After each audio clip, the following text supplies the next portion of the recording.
Hi, everybody. Everybody's back. Had a little refresh. We're ready to start with our third workshop, Dr. Brown. Are you there?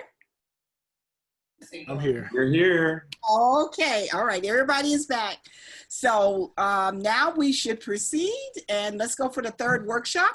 Just to clarify, we will probably stop the delivery or the presentation about 1:45. And then we'll take 15 minutes worth of questions to 2 o'clock. So we may end a little bit early. The other thing is Dr. Miller will be answering some of your questions that you have in case Dr. Brown could not answer all of them. Okay? All right. Cool. All right. So we are down to the last conversation of the day. And I just appreciate those of you who are still with us today. I know it's a lot of material, it's a long day, but I guarantee that this stuff is valuable and it'll help you kind of to be as successful as you can be, and more importantly, to chart a course towards your dreams. So this presentation is called Conquering the Interview. And what I'd like to kind of like give as context here is everybody needs to know interview skills, right? Like you have to know this. It's the way we get jobs.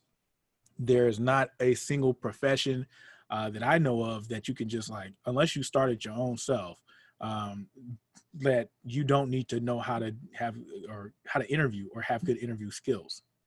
The hard part about interviewing is usually because we have anxiety around it, and we don't see it as what it truly is, which is a conversation. Like you're having an open conversation between you and somebody who's trying to learn more about you to make a decision, right?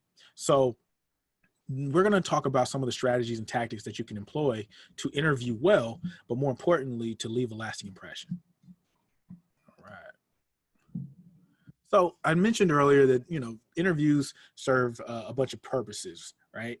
But you need to think of this as a bimodal thing, like goes in two directions. Or a dichotomy. That's probably a better word.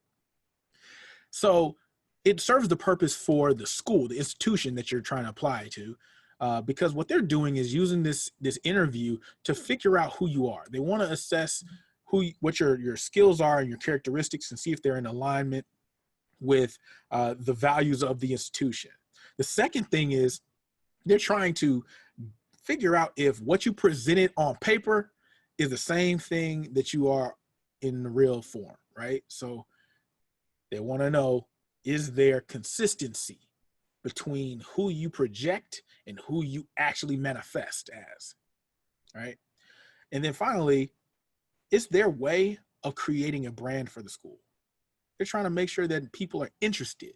It gives them numbers. It drives the level of competition or the competitiveness of the school. When they say, oh, we had this many people who applied, we interviewed this many number of people, that makes the school seem more elite. So understand that it is one way to kind of contextualize it is that it is a benefit to the school. Now, what it serves for you, the purpose it serves for you is you get the opportunity to brand as well. You get to figure out, this is who I am and who you're going to meet today. And I'm bringing all of these faculties with me. So now your brand is who they encounter. Second thing is, it's your opportunity to really do some interrogation. You can ask them questions. You can learn about these schools and these programs in an interview. And you can feel out whether or not the school is a good fit for you because you're interacting with people. So this is a two-way street. Never feel like an interview is one-sided. Know yourself, know your worth. This is a quote from, obviously people have said it before, but I think I got this from a Drake line. At the end of the day, you have to be an advocate for yourself and champion yourself, which is why I always say, like, in terms of writing your narrative and figuring out who you are, you will intrinsically be reminded of the things that you bring to the table. And in some cases, you're going to remind yourself that I bring the table. So always go back and reflect on those strengths, those weaknesses, those opportunities for growth, the ways you have grown, what you expect to do in your career, like the entire career arc, things that you value, things that you do well, how you deal with disappointment. Like all of these things help people to gain a critical understanding of you. And if you know it off the top, then you understand the value and you can make them understand the value. You need to understand you need to know your application like the back of your hand. Anything that's in the application is fair game. I will say that again. Anything that you put in an application is fair game. So that means if you write a personal statement and it has a certain part of the statement that says you speak another language, understand that I've seen situations where people have gone into the other language in the interview and been exposed. So be careful about languages. If you do not speak fluently in that language, don't say that you do. But also things like, I've had people look at my parts of my statements and be like, oh, you went to and traveled to this region, and then want to talk about that or talk about experiences that I've had, and it makes the conversation more valuable and more robust. So also don't run from the negative points. So things that that are like pain points, be prepared to discuss them in a way that gives you leverage. So I always, I think that knowing your worth, knowing yourself also goes hand in hand with knowing the entire body of work. So how many of you all right now say that you have a CV or a resume? All right. I see my man that used to work up at Stanford. What's going on, dude? He knows who he is. What's up, man? All right. So at any rate, you need to know your CV, your resume, and that stuff is not made overnight, right? I don't know how many of you guys have taken the time to update them, but it is a painstaking process. It is literally my top 5 least favorite things to do in the world is to update a resume. It's right there next to going through emails. So you need to figure out how you can do it in a way that makes sense. So some people say do it twice a year. When you get a little bit more advanced, some people, like, for example, in professional spheres, a lot of my mentors, they update their resume once a month or their CVs once a month with, because things like this would count, like talks. Anytime you go to a workshop or attend a seminar, those are things you can put on it. And so you have to keep it kind of like, it's called CV or resume hygiene. You want to keep it up. Send it around, get feedback. People say, hey, this font's too small. Hey, I don't like the alignment here. You have a typo here. Send it around so you can figure out how to make it better. And also, there are examples of ways that you can do it creatively now. There's a website called Canva. I know this is kind of a stretch, but I will say that people are now a little bit more open to CVs that don't look like traditional resumes or CVs.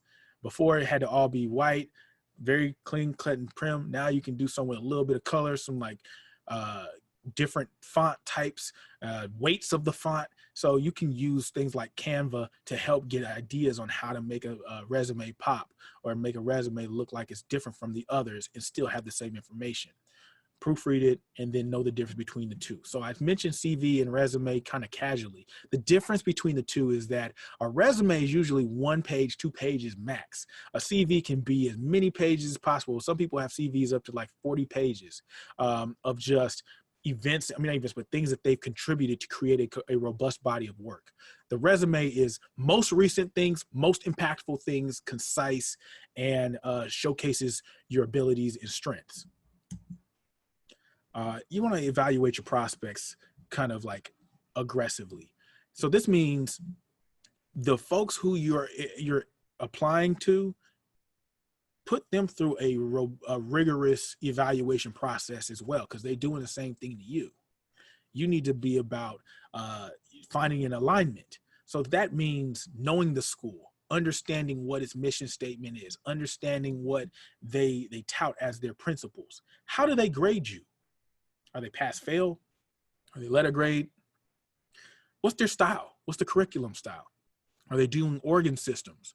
Are they teaching you in blocks? Do they provide set aside time for step one prep? Is it woven into the curriculum? You should know these things before you apply. Use available resources. So I think that the number one resource most of the time is someone who's attending that institution. A firsthand experience speaks volumes. You talk to somebody and they're like, man, I love it. Every time I have a question, I walk right in the office. They're there. They give us study materials. They pay for our practice exams. We get to take our exams in a nice, cool study facility. Like that helps. And you'd be like, oh, I kind of like that. As opposed to somebody who's like, it's cool. I spend a lot of time studying at home. I just go through modules from other programs of learning that I pay for. Like that'll tell you something about the school, right? And then so there's other resources, right? I think the one that I would say, there used to be this thing called I forgot what it was, but it's like a booklet where it talks about all the different medical schools and it lists a bunch of different facts for each one of these medical schools. You can get it through AAMC, but it is like an almanac of all the medical schools, and it talks about what their like average GPA of accepted people are, number of applicants every year, what the principals are, where they stand on certain issues. Those are going to be a good resource for you. And then finally, websites. So, I'm a website stalker. I'm not even gonna play with you guys. I'm telling you the truth. When I decided to come out here to Stanford, I went all up and through the department to figure out. I was like, all right, so how many people of color do you have? What is your statement on diversity? What is this, that, and the other? Like I went through it, and I was like, let me figure out where I'm actually going, so that I have more insight. And I think that that's a vested way of trying to approach your education, your future. And as we already talked about the difference between allopathic and osteopathic medicine, they may have schools of dentistry and pharmacy that may change. That may change the way that you view the school if it's only like unidimensional. And then I said these are not plan B, meaning like each one you have to treat like it's a plan A. You may have in your mind that there's like plan A, B, C, D, E, F, G, whatever, but when they hear about it, they want to be the option number one. So go in and look at each school as though it is what place you're going to land. Because if you're saying, it was my fallback plan to end up at, the Institute of Random Saskatchewan University, and you're not happy there, that ain't going to work, because you have to know what is going to be a plan A, and that getting into medical school is what trumps the most, what is the most important to you. All right. Preparing. So, all right. This is where I kind of get a little bit more casual with the conversation, because I know that interview days are stressful. The last thing I want is my talk on interviewing to be stressful. So we'll get a little bit more comfortable. Know that your attire matters, right? I think that one of the hardest things to do, let's step outside the framework for a second and say, a lot of what I'm going to share has changed, because this is a talk that's built for in-person interviews. Most interviews this year are going to be virtual. So with that, there's going to be an entire amount of things to take into account. So I'm going to go off script on some of these slides to give you this information. And when I do it, write it down, or I think this is going to be recorded so you can go back and reference it. With that said, attire still matters. If you are going for a formal interview, even if you are at your house right next, about to play Call of Duty, you need to be able to still come to the table looking like you're trying to be successful at it. So know that you need a suit. Know that you need to have business attire, a business suit, or a very nice dress, not too flashy stuff going on for an interview. Be aware of your habits. So this is a huge thing for me. Like I've been doing it, unfortunately, all throughout this conversation, playing with my hair, moving my hair. But when you are interviewing, you want your hair, I'll talk about it later, but you want to make sure that you are minimizing those habits. Other habits, uhs, likes, throwing out these fillers that end up making you sound a little bit more, as I did just now, but throwing out those fillers that you use to gather your thoughts but they can be very distracting to an interviewer, right? So think about those things. And eat well on the day before. No one wants to have you sitting across from them and hearing the rumble of your stomach. During one of my talks today, I realized that I needed to take a snack. So on the break, I went ahead and had some trail mix, but I could feel it. No one wants the bubble guts during an interview. It makes you not focus on the questions. It makes the person who's across from you uncomfortable. Like, dude, do you need a Snickers? You know, so do that. And then finally, I would say always be prepared in terms of your sleep hygiene, rest. Make sure you give yourself adequate preparation time. All right. So I'm going to go men, then women. And the reason is because I feel like the conversation for men is a lot more streamlined because the way that the rules of business and stuff like that is extremely misogynistic, and it has kind of streamlined some of these things so that men have fewer things to worry about, and women have been nitpicked for years about their business attire. So we're going to talk about the entire spectrum of those things. For my men that are on here, or people who identify as men, the main thing is color of the suit, having a suit, having things that seem to match. Now, half of this is going to be taken out because you are only going to be seen from about the mid-chest up. So, surprise, you kind of win on that. But let's imagine that you weren't sitting down in front of a camera and you were in front of a person. So the suit matters. You want a suit that fits you like a second skin, all right? The suit color should be blue, charcoal, or black. So dark colors are more suitable for business. If it has stripes or a pattern, it has to be very fine. Please don't pull up in a Steve Harvey suit.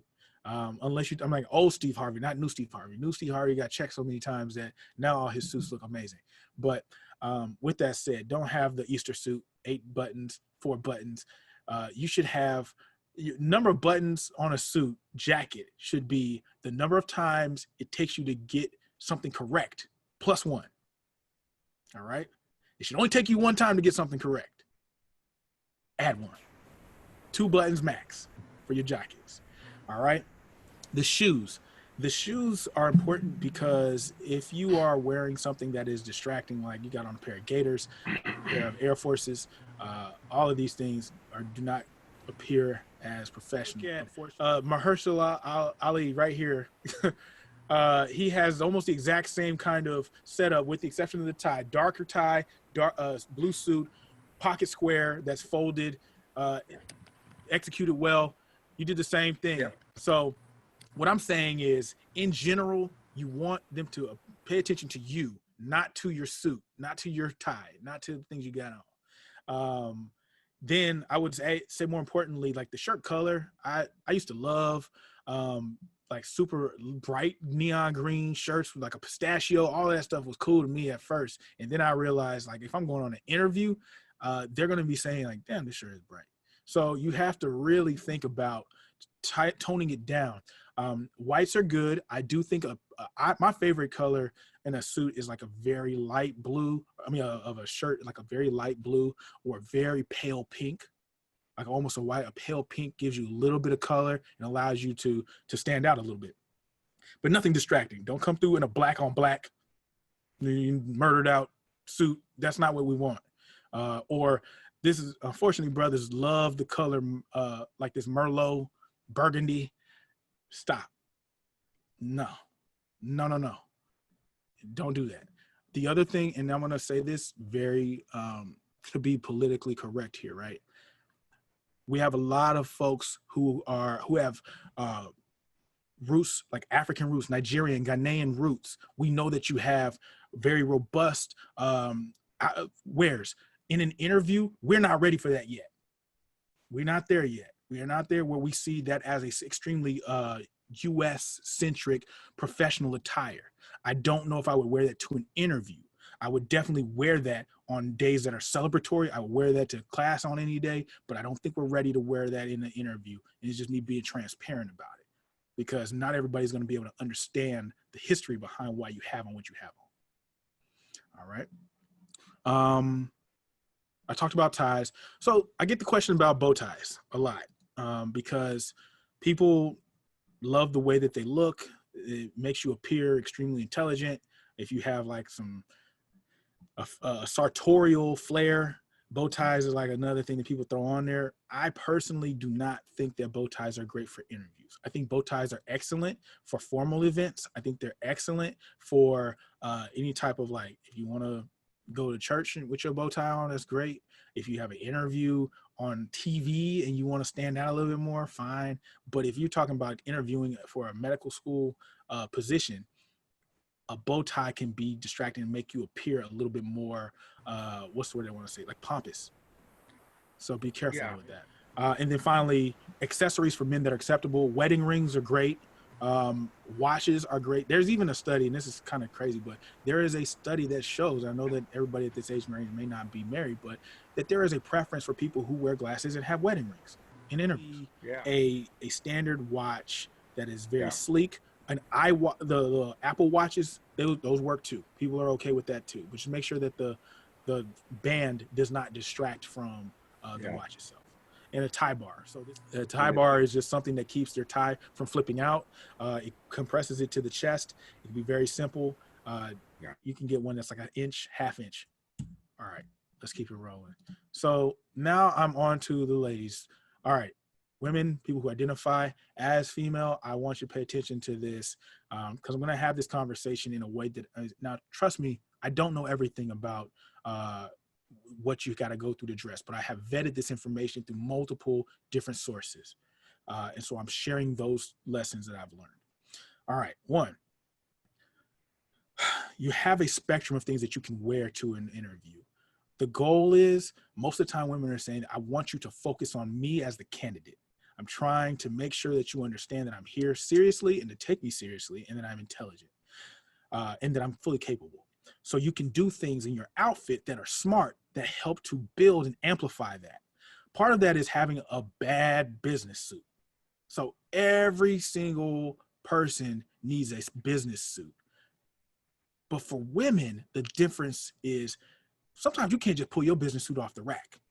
Sometimes you need to take one that fits and go get it tailored, get it to look exactly how you want it to look, because there's nothing worse than seeing somebody who is uncomfortable in the suit that they had because it's too tight here, or it rides up. So spend the extra money and the time to get the piece made the way that you need it to make, so that you feel comfortable and you're sitting there talking, right? So that's gonna be a suit, a blazer. You can wear the blazer plus the pants part of the suit. You can do a blazer plus like kind of a skirt that's below the knees. Those things are all kind of fair game now. And in medicine, it's like we are feeling that whole trim slash tailored look stuff. So you can definitely play around there. Color wise, you have a little bit more wiggle room than most guys do, because we only have about 3 colors of suits that we can wear for this. I think that I've seen successfully executed different shades of gray. So lighter gray, dark gray, charcoal gray. I've seen black executed well. I've seen blues executed well, whether it is a more, I would say, resilient type of a blue, or a navy, or even if it's a blue that looks so dark that it's black. And then I've seen browns done well. Browns with a little texture, dark colored brown. I've seen that work too. And unfortunately, there is not a classic rule book for this. I do think you have to learn from pictures and examples. So I would spend some time looking at some of your favorite people and seeing what they were wearing in their interviews on TV, or seeing what they're wearing in their interviews on CNN or whatever. That's how you can kind of get some ideas of what you can do.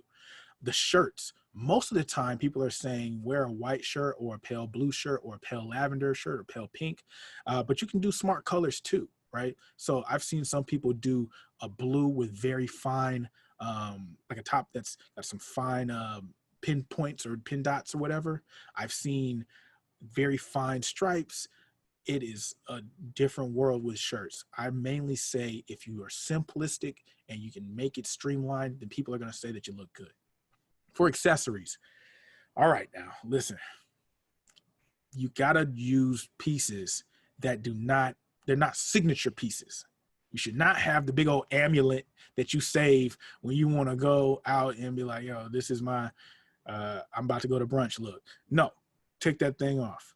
You need to have simple, understated pieces, pearls are golden in this situation, like little small pearl earrings, a pearl necklace, a tennis bracelet, a tennis necklace.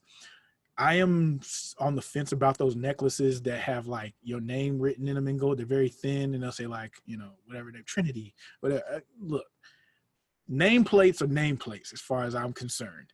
Unless it's something that you never take off because of who gave it to you, then feel free to remove that in the day of the interview and put it right back on as soon as you walk out, or as soon as you log off. And then a simple watch. So women's watches are usually very sleek. They're made in a way to kind of like accentuate the piece in general. So I think that most women watches are great. Just stay away from chunky joints. The Michael Kors chunky joints are not what's happening right now. And then a lapel pin can also be used for women. Now, earlier I said a tie clip for men. A lapel pin is similar to what that accomplishes. It is a small something that denotes a flare, but it is usually understated. So don't put like a full-on piece, like a brooch. That's kind of old school. You would look like your name was Agnes. If you use a small lapel pin, something that is cool, they will say it and say, oh, this is unique as character. Hosiery. Now, I know this is a very touchy subject for some people, mainly because there has been some deviating thoughts on whether or not like shaven legs versus bare legs, whatever, and versus actually having on stockings. I am from the school of where I believe stockings are extremely refined and it makes you look professional. So stockings seem to be what I've heard most commonly as acceptable. I would recommend wearing them and using the stocking colors that make sense. Shoes, kitten heels, short heels, great. Please don't have any 6'3", anything larger than that. If you could wear them out to a club and look like you are taller, you should probably not wear them in the interview. You got it. The gray areas, these are the areas that people are like, I don't know what to do really. So first and foremost, belts match shoes. Do not pull up in there with a belt that is of a different tone than your shoes. This is basic 101. You should learn this on an Easter Sunday. White socks with any other shoe than a sneaker is weird. You should definitely not have on tube socks on an interview day. I'm sorry, just don't do it. All right. So when I say hair should not be distracting, understand that I am giving you, this is a statement that has so much wiggle room in it. All right. In classical terms, we have never seen a sheer degree of comfort with people having natural hairstyles up until recently. Now those rules have changed to the point where even in the military, you can have natural hairstyles. So understand that the rules are being constantly rewritten around hair. The major thing that continues to be across all of these rules is that it shouldn't be distracting. So with that said, I'm gonna go through 4 or 5 different hairstyles right now. I'm gonna start with locks. As a brother who's been locked for a number of years, you can see my joints bang. At the end of the day, I make sure that in an interview, I have them pulled back from my face because I want them to see me. I want them to interact with me. I don't want them to sit there and be looking at my hair and wondering if one piece is moving over here or whatever. So I pull them back.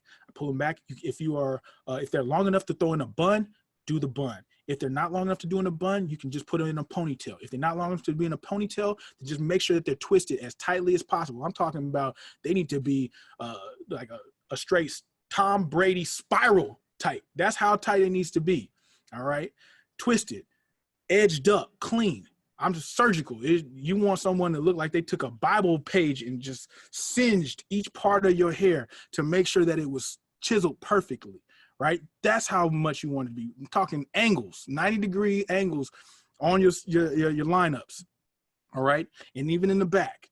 Now, if you have colored locks or locks with shells, try your hardest to put the shell in the back or pull it away, because if you have tips that are dyed, this is going to be somewhat distracting. I'm not going to tell you to go get the tips turned another color. I think that that's unnecessary, but I will say pull away from your face so that they're not like looking at the different gradations of your hair. So that's locks. Afros, or what I like to call the rich homie Quans. That's the people with the little whoop whoops, and it looks like a little mushroom top, like my man Jacob. Almost the entire Kentucky basketball team, that hairstyle. If you looked at the Wildcats, they all have that little. So for men, this style is becoming more popular. People are okay with it. What I'm not okay with is if you have the top part and it looks like this, they're not going to rock with you. You got to tighten it up. The sponge brush, I'm not 100% fan of sponge brush to the extreme on those days. If it looks clean, most people are all right with it. So make sure that the fade is good. For women with curly hair and voluminous hair, usually volume in your hair means you can do a lot of stuff. Here's my thing. There are several days in a year, but not every day is your interview day. So on those other days of the year, you can definitely come out with the hair to here. You can have the Angela Davis fro. You can have the curls that kind of like tendrils. Yeah, that's fine. But on your interview day, let them focus on you. Let them focus on your face. Let them focus on the things that are coming out of your mouth. So I'm not saying press it. I'm not saying somehow get rid of the curls. I'm telling you to tame them a little bit. You know what to do to make them lay down a little bit more. You know what to do to keep the volume from being out here to maybe a little bit closer here. And then always make sure that they're pulled back enough to where your entire face is what they see. Why this is important is because you're going to be doing these via Zoom now. All right. If I'm looking at your Zoom screen and I see more hair than your face and it disappears the background, I don't know if I'm going to be able to it will come off as a distraction. So you got to be smart about how you use the backgrounds. I've seen some where because on this you can use a background and it's a green screen effect, it's taking away some of your hair and it looks odd. I don't know if you have that effect. If you look at me right now, some of my hair is kind of like, so practice that. Put your hair in a hairstyle. Get on Zoom. Zoom with a friend. See how they see it. Like, does it look like it's okay? You can run this. You can dry run these things. All right. Facial hair, piercings, take it out. Just take it out. It's one day. It's 15, 20 minutes to an hour out of your day. For your facial hair, make sure that you're clean. Trim it up. And that's for everyone, men and women. All right. Natural makeup. So I've been told that using makeup that is more natural to your skin tone and more natural to your look is better for interviews. So that means like staying away from heavy eyeshadows and smoky stuff and trying to use color in different ways and outlines. They said to try to be as natural as you can in it so that they feel like they're getting it. And I think that there will be a little bit more wiggle room with this, given that now interviews are going to be done virtually. So I will say, like, you can probably do a significant amount of makeup work on your end prior to your interview. My main thing is work on the reduction of glare and glimmer, because you're going to be doing these interviews probably with a ring light or something that's going to add direct light to your face. So make sure that you have the lighting right with your makeup so you don't look crazy. All right. Over accessorizing. I told you guys, super embellishing stuff. It makes it look like you have something to hide. Like, why do you have on all these chains? Why do you have all this other stuff? You're the candidate. Be confident in that. All right. And then things that are too revealing. On Zoom, I don't think we're going to have that problem, but I've seen candidates come through with tops that were too low, tops that, or pants that were too high. I've seen guys sag on interviews. I've seen all types of stuff. You're just like, man, today of all days is not the day to do that. Questions about tattoos. So people are tatted up these days. Like got sleeves, got neck, hand, face, tats, all types of stuff. The general consensus is that tattoos that are in places that can be covered should be covered. If it's not in a place that can be covered, like for example, if it's a tattoo that extends onto the hand or the wrist, try not to bring attention to it, but you don't have to hide it. I've had some people use concealer to cover up parts of their tattoos to kind of create a natural base. If you are a guy that's never used concealer and has no understanding of that, you should holler at a friend. And if you want to use that, they can help you apply that concealer the right way. And then at the end of the day, you can also gamble. For example, there are people who have like a tattoo that means something to him. I saw one guy in an interview, he had a tattoo of of a brother that had passed, and I didn't think anything of it. This is in residency, and I just was like, all right, that's what's going on. But we were also in the Bronx, so understand that the character of the program was different, and so we were accepting of that. That's why you have to know where you're interviewing, because they may not be down with it. All right. Jacob, did that help out? Did I cover? Perfect. I see you gave me a thumbs up sign. All right, cool. All right. So now we're going to speed through some of these things. The interviewers, outside of what you look like, are going to be focusing on some key characteristics. I would screenshot this page, or I would highlight it in my little session if you had it. The fact that these are the things that you can affect. These are things that you can build, and it can come across as a strong interviewer. One of the ones that you're going to really see evidence on is now social awareness. I put this on a slide years ago. Now more than ever, they're going to be wondering, how aware are you of what's happening and what's going on around you? How can you weave that into what you're going to do? So think about those. Communication and interpersonal skills, always something that is great. Enthusiasm, charisma. Most good interviewers have a degree of enthusiasm. Here's a little tip that I use on video interviews. I sit at the edge of my seat. I mean, I poke my butt out, man. I don't care. I pop up into the seat so that you feel like I'm jumping out at you, because you can tell my enthusiasm. It's hard to tell enthusiasm from a video.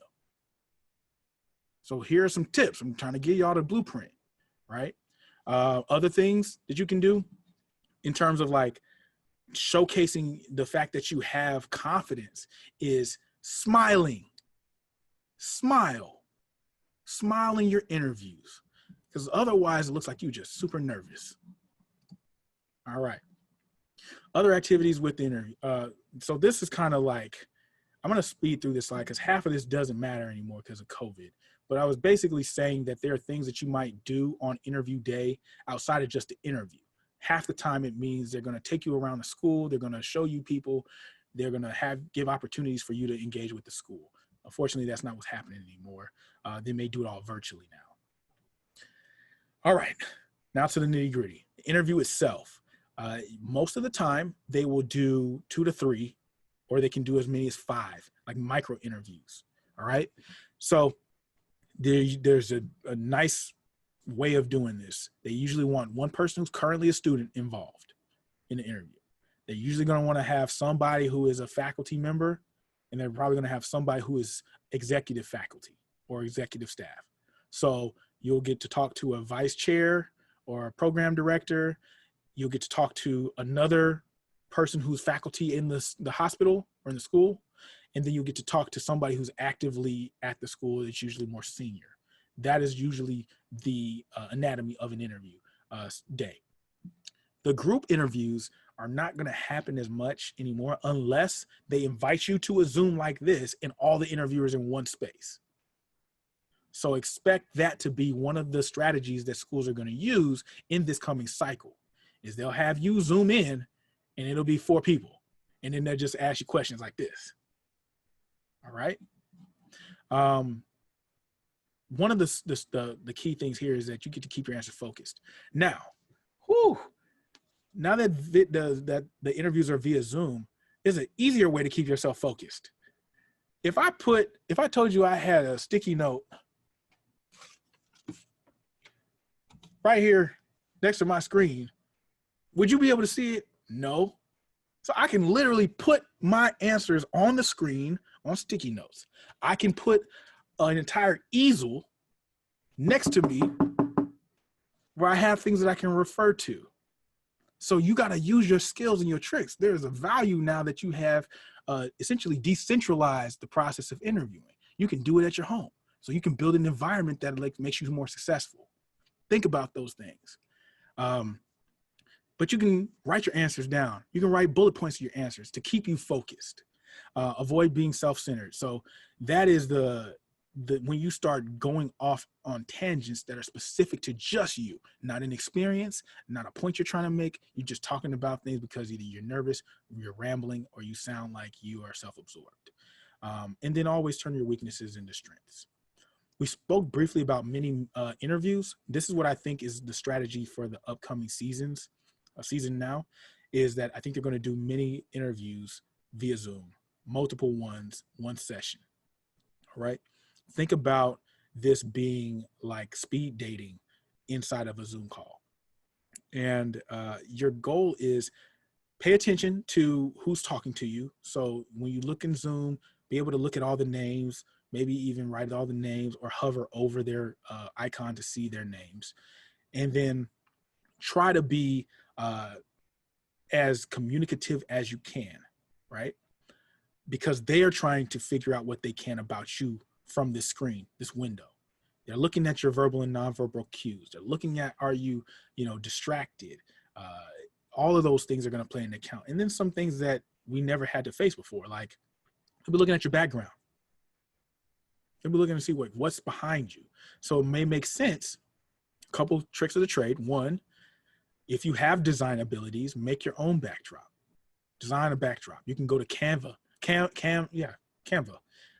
It is a free web software that allows you to do quick designs, and you can make a design on Canva and then just throw it in your background. It's literally a whole thing called Zoom backgrounds.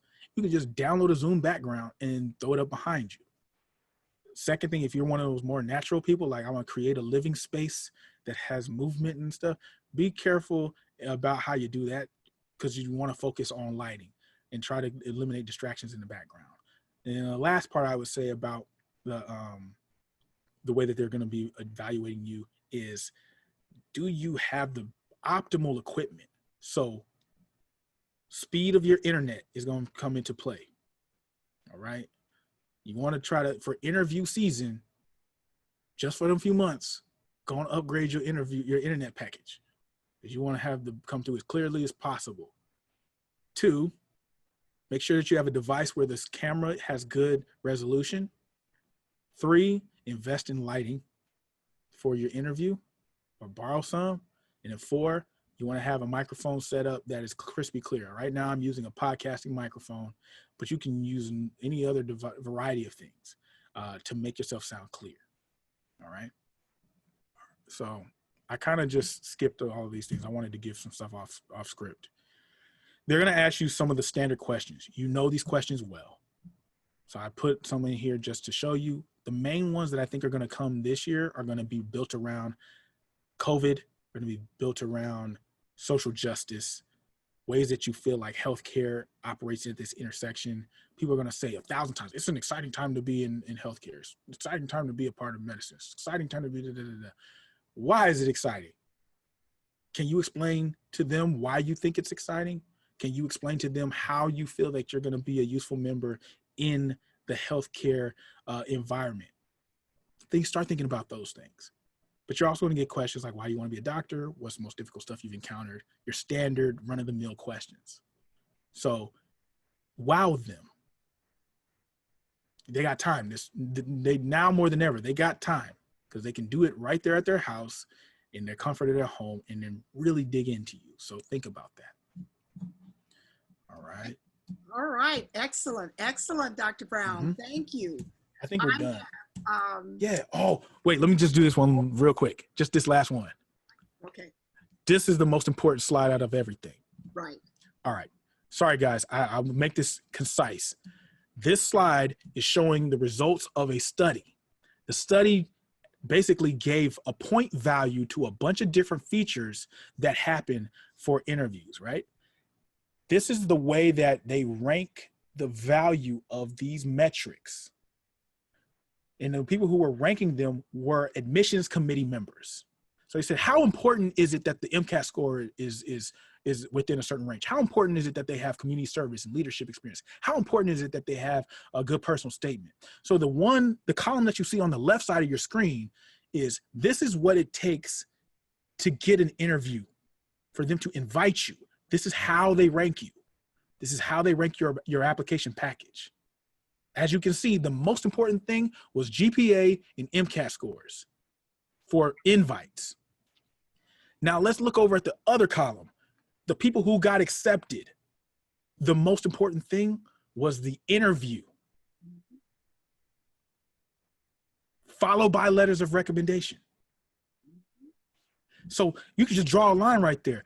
You're telling me, somebody put in here, I think there was a question about GPAs or whatever. At the end of the day, what I'm showing you is that the GPA and the scores will get you an invite if it's over a certain threshold. But what gets you that acceptance is not the GPA and the score. It is going to be how you come across when you're talking to somebody and whether or not people can validate what you're saying through their writing, not yours. So keep that in mind. Okay, excellent, excellent. Thank you, Dr. Brown, again. There were a couple of questions that I think one is really important. And someone asked it earlier, and I'm not sure the person's name, but how do you appear, especially now in the world of Zoom and virtual presentations, how do you appear confident versus being over too relaxed, too giddy, cocky? How do you gauge that? What tools can help you to gauge that for yourself? Got it. All right. So again, camera angles matter. I tilt my camera up. It looks like I'm relaxed. Problem. I tilt my camera down. I feel more of the screen. I'm balanced. I'm symmetric. Very simple fix, right? Lighting. My lighting is even distributed on my face. The light that I have is up here and angled downward. There are YouTube tutorials for all of this stuff, right? So if you're somewhere and you're sitting down and you got a laptop and your angle is like this, it's going to look weird when you're doing the interview. So you may need to get a stand that allows your laptop angle to be like this. Okay? You want to be square in the frame. Second thing you want to do, as I told you, I pop my butt back and I sit a little bit forward so it looks like everything I'm saying is coming at you. And that's because there is data that already shows that people are more engaged when people seem to come across this way. So I'm telling you that these are the little small tips and tools. Smiling helps you relax. And on top of all of that, this is a tool that I learned when I was in medical school. I'm not medical, when I was in I was giving a major presentation in undergrad, my seminal presentation in biology. I had friends in the back of the room. They were sitting in the back row of the room and they pulled up signs. And I didn't know that they were there. Well, I knew they were there, but I didn't know they had a sign. But they put up signs that were like, "Go Italo, you got this," while I was doing my presentation. And it was like a cheering section, just all of them were quiet. You can make a cheering section at your own house.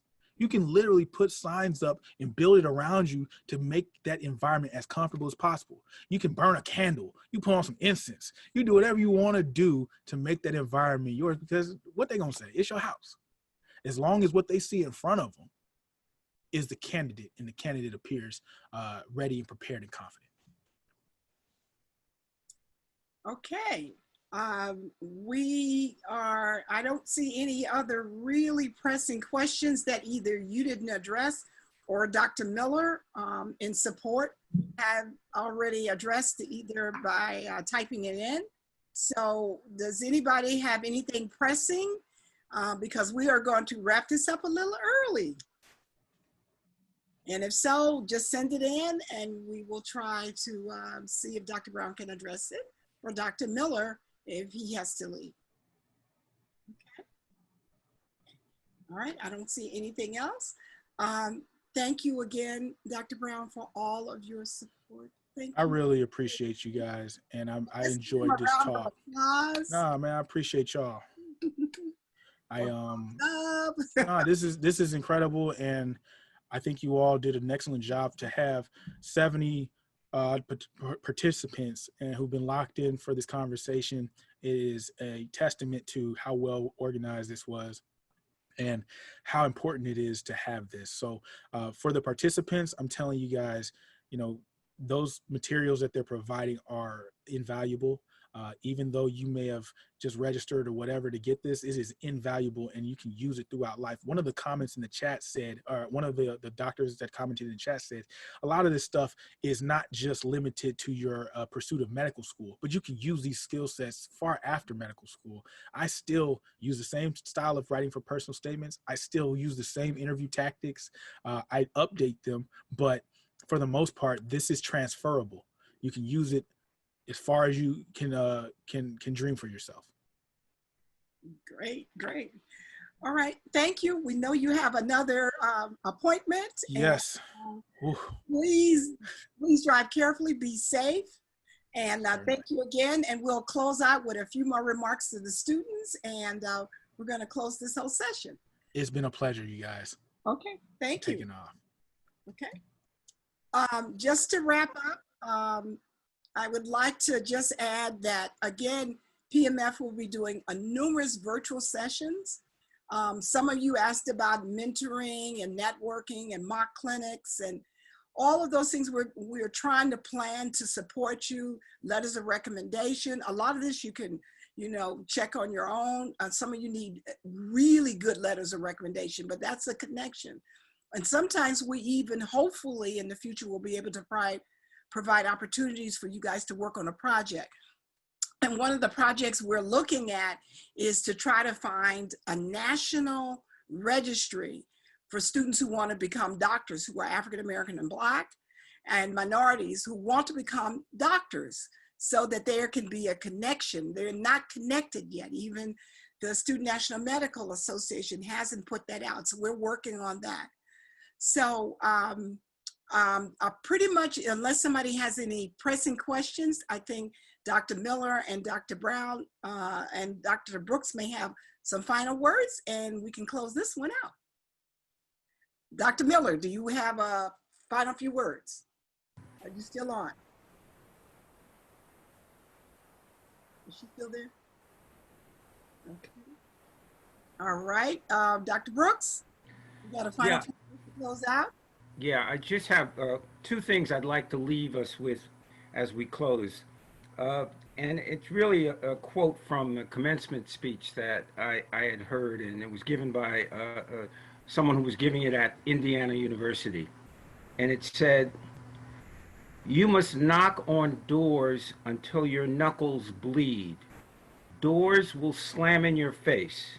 You must pick yourself up, dust yourself off, and knock again. It's the only way to achieve your goals in life." And I think Italo told us that in his application process and what have you. The next quote was Chris Matthews, who said, quote, "If you want to play a game, go to where it's played and find a way to get in. Things happen when you get in the game. And by coming to this event and others like it, you're getting in the game. So you are going to be successful." Thank you, Dr. Brooks. And for my final word, I would like to encourage all of you to be advocates for yourself. Please engage in organizations, be supportive in terms of projects that you may be interested in, that you may even volunteer and be surprised, and there could be even a stipend for you. It's really, really, really important. Again, I sit on this committee of awards for scholarships, and I notice the students who really are doing that, the ones that seem a little bit less selfless and a little bit less trying to promote themselves, but really trying to take care of the people that they ultimately will serve.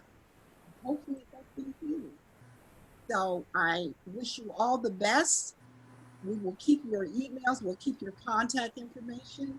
And for those of you who are not in California, stay in touch. You do it through the website, it comes directly to one of us, and we will follow up and try to be as supportive as we can of you. Thank you all for— Hi, Stephanie. I finally got unmuted. I guess anyway. Nobody wanted me to say anything, but I think this was just wonderful. This was our first attempt to do something virtually, And I'm so happy that so many students were able to come and join us. Their questions were thoughtful, they were insightful, and I'm just really pleased that so many of you all are interested in medicine. I think if you let your passion, if you're honest about your passion, if you explore your passion, then you're going to end up presenting yourself in the way in which you want people to see you. So always be driven by your honest passion for what you do. Thank you, Dr. Miller. And one final thing. I think when Dr. Brown mentioned this to you, it happens all the time. Say you want to be a doctor, because when you say medicine, there's many fields, but when you say doctor and medical doctor, it takes on a different meaning. The whole question of medicine and medical services and how things have been going around, it's a little confusing. So when someone asks, what do you want to do? And you say, I want to go into medicine, somebody like me, I don't know what that means. You need to tell me I want to be a doctor or I want to be a nurse or whatever, so that it's really, really clear. Take that, own that. You will succeed. And thank you so much. And anybody else that has a comment, would you like to share it? Otherwise, we will call this a day. Any student? I have something to say. I posted something on the chat. If you wanted to see more of Dr. Brown, he actually did an interview with Wired magazine, or GQ, sorry, GQ magazine, where he, as an ER doc, starts to break down some movie scenes, and it's actually very entertaining and very funny. So I would highly encourage you all to see more of Dr. Brown on there. So that was Agoma Issei. She is an MD PhD candidate at UCSF and we love her dearly. She works with PMF, so she's a great resource. Anyone else has a comment or something to share? I'd tell a coronavirus joke, but it would take... Al, we will tell a coronavirus. Thank you. Let's see, do you have something that you would like to share? No, I would tell you, can you hear me? Al? Yeah. We're going to go to Tracy and Carol and see if they have a comment. Oh, okay. you have to mute. Okay. Okay. Hi. I'm giving some weird feedback. Sorry. I just want to tell her what I was going to say.